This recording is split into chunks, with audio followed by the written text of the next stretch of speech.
Welcome to our Patashka on increased access to supervised injection sites for better health. This is brought to you by Janelle Curry, Rachel Lim, Josh Tomlinson, and Sandy Zamora. We are Langara College nursing students. The goal of this presentation is to increase access to supervised injection sites by increasing public acceptance and involvement.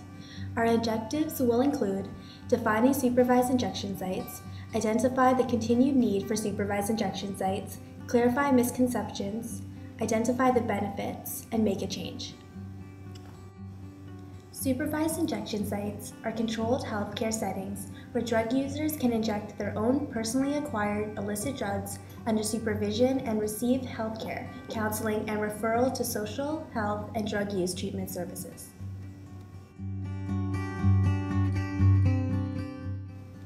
Historically, the downtown east side has been the center for intravenous drug users in Vancouver. From 1988 to 1998, 2,413 overdose deaths occurred. During the same time, there was also an increase in the transmission of blood-borne diseases. In 1997, a public health emergency was called by the Vancouver-Richmond Health Board. In 2000, the City of Vancouver released the four-pillar approach, which considered harm reduction as a viable option. Harm reduction has been identified as a public health response to reducing the negative consequences associated with risky behavior, including substance use. InSite was opened in September 2003 under a 3-year exemption from the Controlled Drugs and Substances Act. InSite's objectives include increased access to health and addiction care, reduce overdose fatalities, reduce transmission of blood-borne viral infections and other injection-related infections, improve public order, as well as reducing other injection-related infections such as skin abscesses.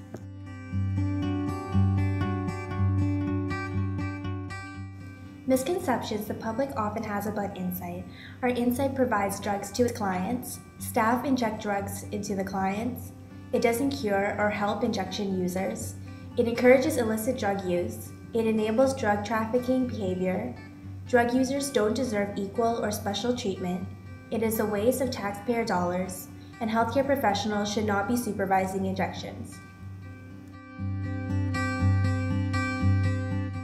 In reality, InSite does not provide drugs to its clients. Staff do not inject the drugs.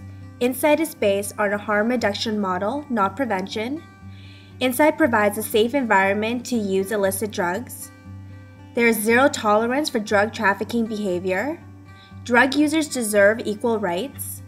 Cost analysis models show InSite has saved taxpayers' dollars, and healthcare professionals are ethically obliged to help and work with this population.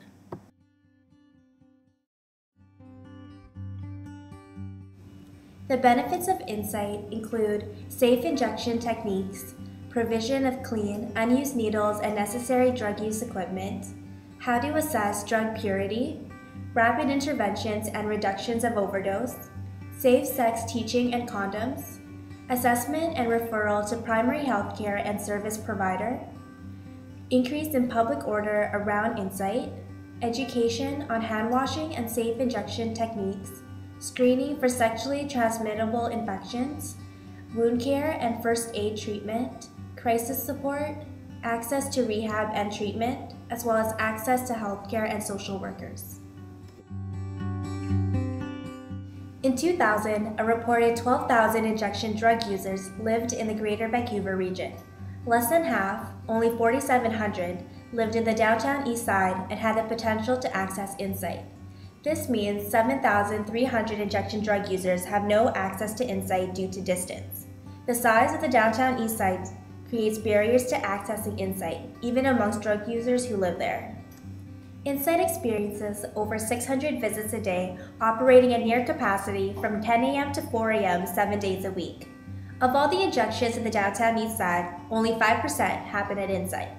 95% of injections, 4.4 million, occur without supervision, increasing the likelihood of harm, disease, and death to the user. Because only 5% of injections in the downtown east side occur at InSite, not all intravenous drug users are able to benefit from InSite services. So who uses InSite? The average user has been injecting for 15 years. 87% are infected with hepatitis C, 17% are infected with HIV, 18% have Aboriginal ancestry, 20% are homeless, 80% have a criminal record, 38% are involved in the sex trade industry, 21% use methadone, and 59% have experienced a non-fatal overdose. If closing InSite is a violation of human rights and only 5% of injections in the downtown east side occur there, we feel that the argument should be about reducing the risk for the other 95% by creating more access points to supervised injection sites. InSite is already running at capacity, leaving the vast majority of intravenous drug users in Canada with no means to a supervised injection site. More access is needed. For more information, please visit the following organizations.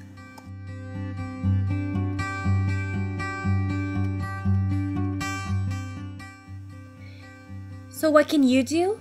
Well, if you feel that InSite should remain open, then you can call or write a letter to Prime Minister Stephen Harper, contact your local MP, as well as contact the Minister of Health.